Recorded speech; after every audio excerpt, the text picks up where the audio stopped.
All right, so the Twitter deal has been done, and they were saying he was going to lay off how many? 75%? 50. No, initially though, like 75%. Initially, yeah, 75. Yeah, that was like the whole thing. Oh, they're going to take it down to like 2,000 employees and all these poor people that are going to be out of a job and all that shit, right?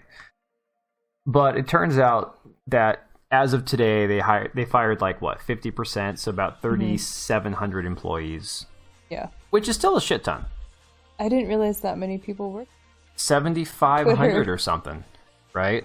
Yeah. So 7,500 people lost their total work in there. Half of them lost their job, and you know it's really the funny thing that he's going to combine his people from Tesla and SpaceX with Twitter, because like he's got people doing the same job at all these different companies. He doesn't need Twitter to have their own version of it.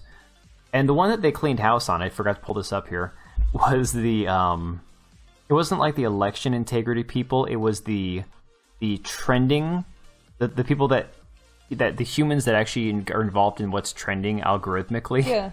So the trending tab people all lost their jobs. Oh my god. So basically the thing that should be fueling itself, like if everyone's searching for something, right, there should be, you know, something trending.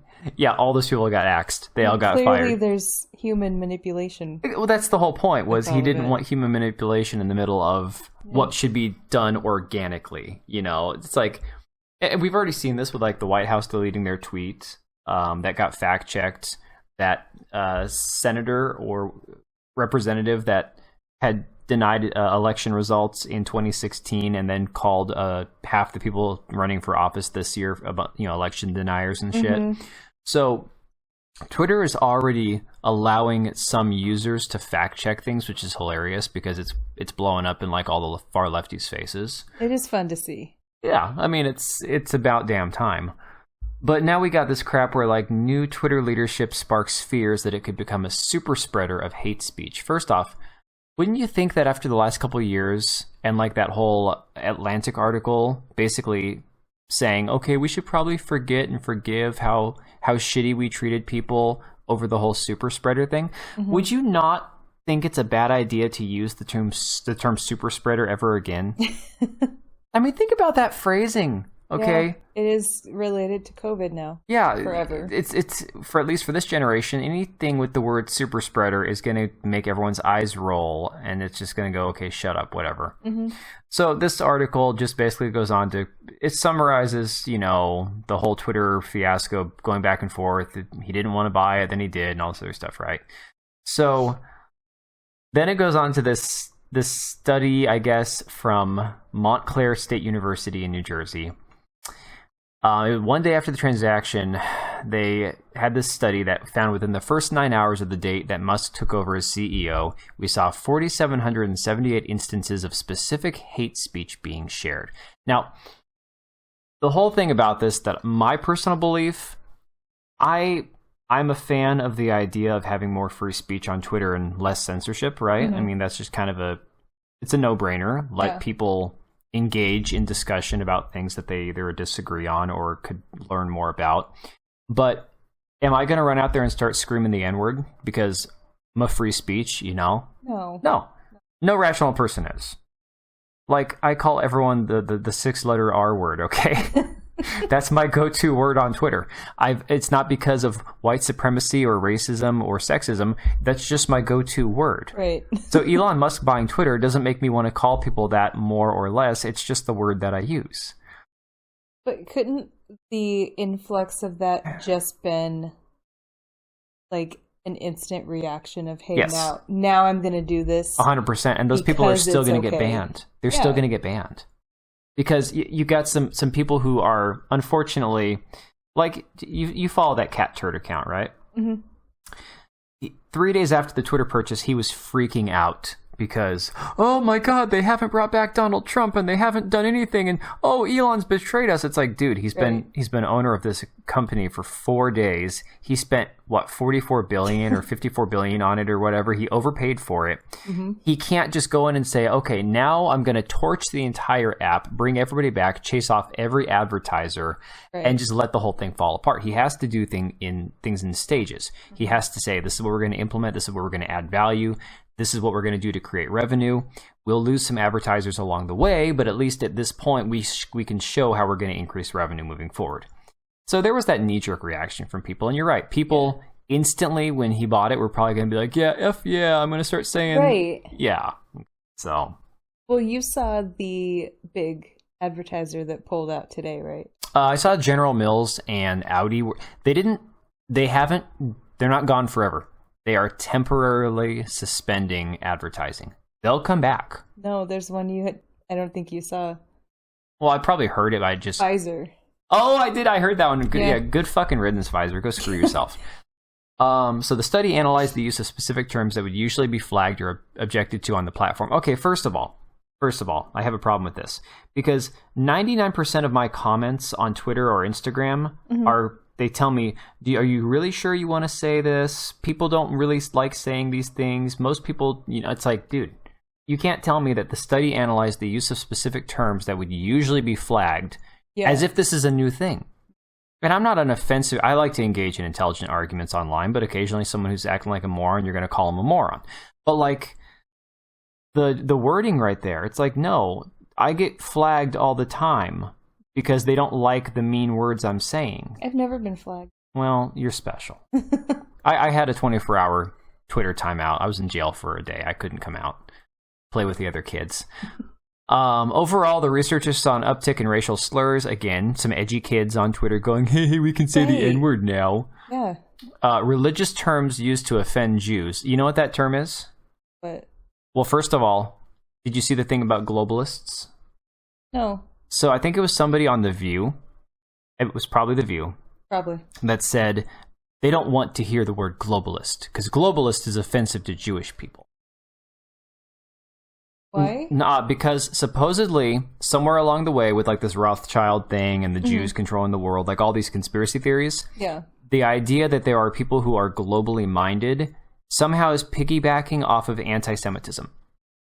So basically what they're saying is anybody who is globally minded is probably Jewish. Oh, yeah. That's what they're implicitly... You learn something new every day.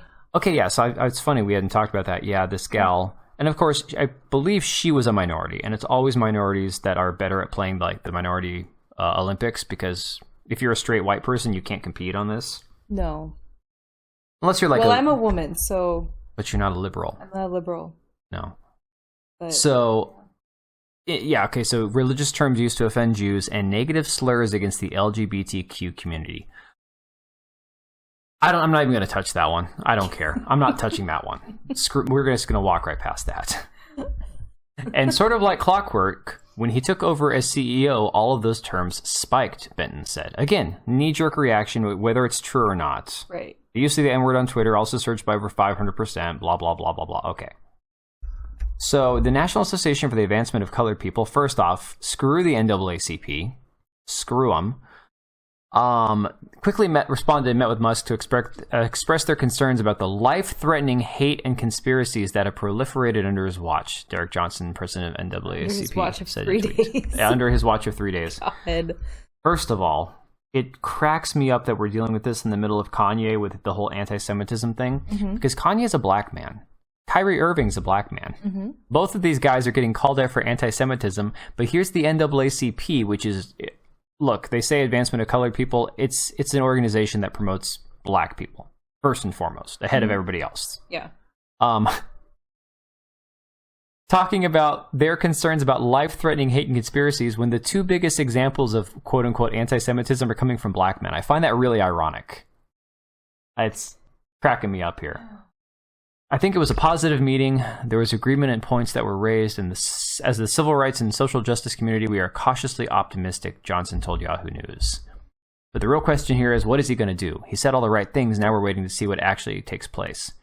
You guys are really patient. What is Elon supposed to do?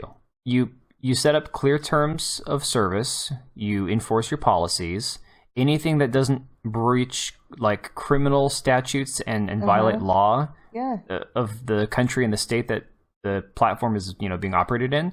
What is he supposed to do? Right, it's free speech. Yeah, and honestly, like they get into like racial hatred, ethnic hatred, which is all bad. Nobody with a right, like a normal way of thinking is going to be like, yeah, racial hatred is all well and good. That's great. Right. Saying that, hate speech is covered under free speech doesn't mean I like quote unquote hate speech. I'm just saying that's someone's ability to speak freely, right, whether you like it or not. Mm-hmm. Until it becomes like a call to violence specifically. And even then, that's tough to prove. What is a call to violence? Saying fight like hell doesn't mean you're telling someone to go out in the street and fight unless they say, go out and fight. It's, again, verbiage. I mean, Maxine Waters telling everybody to find people at the gasoline station. Get in their face and rile them up. Yeah, exactly. That's a call to violence, but... So, I don't want to talk too much more about this, but yeah, this is basically like the instant knee-jerk reaction from the left-wing organizations that, were like, oh, Elon Musk, he's this evil white South African, which cracks me up. Right. But he's going to cause all these people to become more racist and more aggressive online, right? So we had today, like, all these employees that came out and were attacking Twitter. And this is funny. We're going to talk about this because it's directly connected to the email they sent out. So he fires a bunch of people, and then we almost lost power. Okay, let's just keep going until it happens. He fires a bunch of people, and then all of a sudden they start having advertisers pull their ads from the platform, right? Yeah. Well, with that, you had a lot of people who were coming out whining and crying and saying Elon Musk is evil and Twitter's a nasty place, and that's possibly causing the advertisers to flee. Sure. So Elon, of course, came back and said, you know what, we're witnessing... No, sorry. This is somebody, Nicole Gill, that's somebody who said something nasty about him. His tweet said, Twitter has had a massive drop in revenue due to activist groups pressuring advertisers, even though nothing has changed, and this is 100% true. Mm-hmm. Nothing has changed with content moderation, and we did everything we could to appease the activists. Extremely messed up. They're trying to destroy free speech in America. You can't give them anything. You will never make them happy. Well, in this article, these are both from Yahoo, so I'm not surprised. This one goes back into the 500% spike in N-words over 12 hours. But let me ask you this. Is that spike still there 5 days later? Right. They haven't done a follow-up that I've seen. I follow a lot of people who say a lot of mean things on Twitter. Ain't none of them using the N-word, except for Kanye. That was pretty funny. Yeah. That was pretty funny. So, okay. So you know how I said it was directly connected to the email? Mm-hmm. So let me see if they have the whole email in here or not. They sent out the email that they fired everybody with. Hang on. This is just about the layoffs here. This is the one from the New York Times. The one I'm looking for, from Business Insider.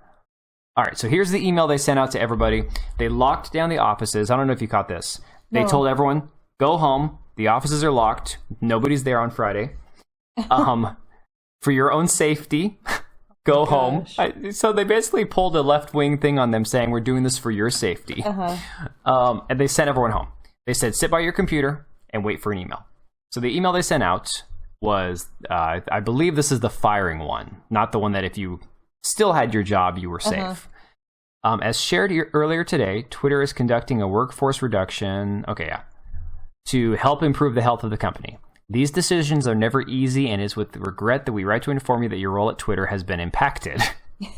Today is your last day working at the company. However, you will remain employed by Twitter and will receive compensation and benefits through your separation date of February 2nd, 2023. Now, I've seen a lot of people saying they're not sure if this email is legit, like if it's the real thing. If it is, it directly flies in the face of what we're going to talk about next. Yeah. During this time, you will be on a non-working notice period, and your access to Twitter systems will be deactivated. No shit, Sherlock. You don't give a bunch of angry, disgruntled activists access to ruin the company while they're still there. Right. While you're not expected to work during the non-working notice period, you are still required to comply with all company policies, including the employee playbook and code of conduct. Very important there, okay?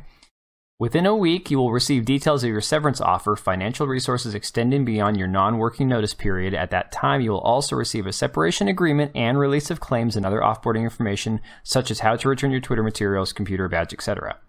Attached is a frequently asked question, which aims to address a number of questions you may have. If your questions are not answered in the FAQ, you can reach out via redacted. We remain grateful for all that you have done for Twitter throughout your tenure and wish you only the best in your next chapter. Thank you.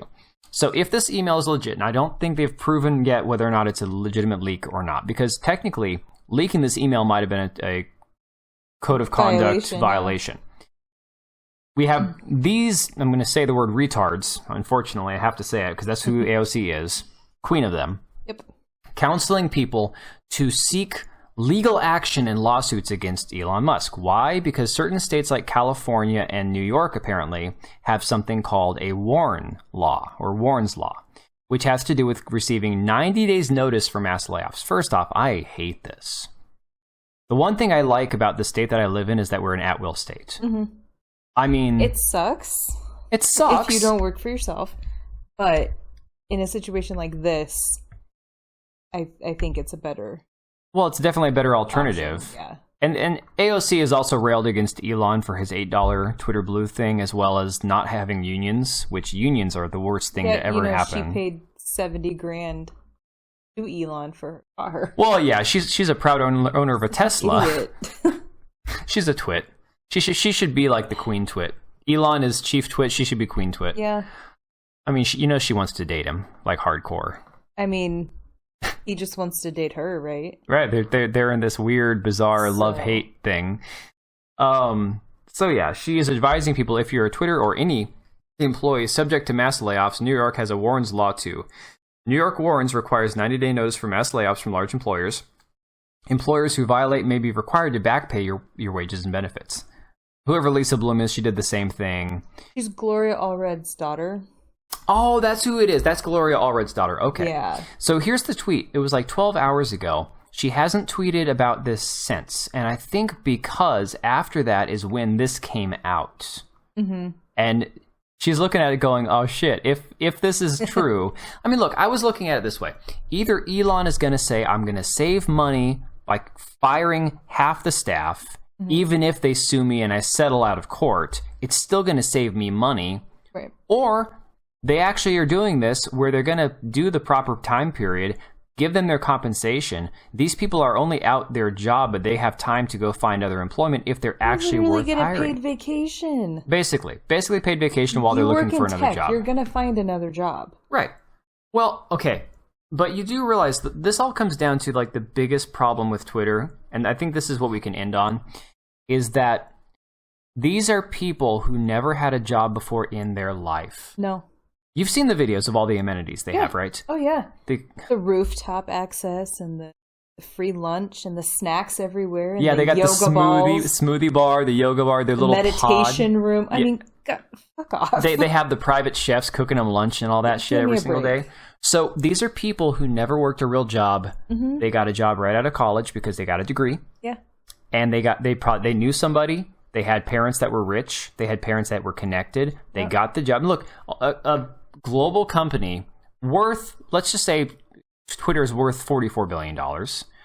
Even though he paid, did he pay 44 or did he pay? I think it was 44. So yeah, it was 54.20 per share, which was 44 billion total. Let's say it's worth $35 billion. Mm-hmm. You're still one of 7,500 people working at a company worth $30+ billion. That's pretty good. Yeah. That's a pretty sweet gig. See, to get it in on there, you have to know somebody. You got to have a connection. Mm-hmm. So these are rich, snot-nosed, entitled, probably left-leaning, ideologue, activist punks who have had their brain twisted for 20 years, going through public school, private school, higher learning, which is infiltrated by a bunch of Marxist wannabe, hippie socialists.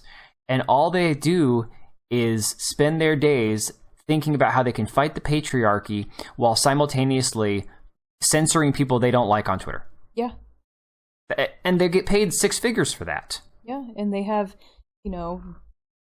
mental health days. Well, yes. They just don't want to go to work, or it's so you remember stupid. The Project Veritas video talking to the guy where he set the guy up on the date and he's like, oh yeah, I probably worked 4 hours last week. Not 4 hours a day. Yeah, you're a catch. 4 hours last week. Well, he is a catch. He was making like $300,000. I mean, not anymore. Look, if I could work 4 hours a week and make that much money, I would do it. But I would also then have something else I was doing. Right. I'm not going to fault somebody for being like, well, I don't have to be at work. I'm getting paid anyways. But go do something else with your time. Mm-hmm. Go get another job, side hustle, do something else. To be so lazy that you'll sit at home, do nothing, and rake in that kind of money, and then be shocked when somebody who's an actual businessman, an actual accomplished billionaire, buys the company and says, this shit's done. I mean, come on. All because you had to ban Babylon Bee. I mean, honestly, the Babylon Bee was the one that did it. You guys were so dumb. You started this. He didn't even care that he didn't like that Trump got banned, but he liked the Babylon Bee. You know that Elon Musk. That was the one Twitter account. He opens his phone every morning. He's like, he gets a little chuckle. You know. I mean, to be fair, I do the same thing. I'm always posting their shit on Instagram. So, but yeah, it's been fun to watch, and I think.